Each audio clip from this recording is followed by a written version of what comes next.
Upat ka mga sakop sa mga rebuilding pundok sa lungsod sa Katubig, Northern Samar, nakalas atul sa pinusilay batok sa kasundaluhan sa 20th Infantry Battalion ni atong Martes, June 3.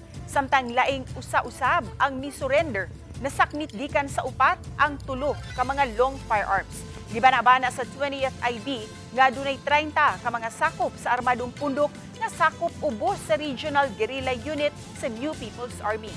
Niadtong Hunyo 2, nakarecover ang kasundaluhan gikan sa mitahan nga matud pa leader sa mga rebelde ang mga armas ug explosives.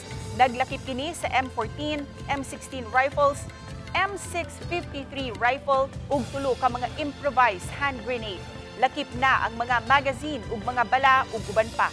Gidaig sa pangub sa 8th Infantry Division ang pagtinabangay sa mga sundalo sa pagpuhag sa mga rebuilding pundok sa lugar ug ang pagpaningkamot sa kahapsay ug kalinaw ug pagtabang na usab sa mga rebelde nga buot magbag-o ubos sa National Amnesty Program sa kagamhanan.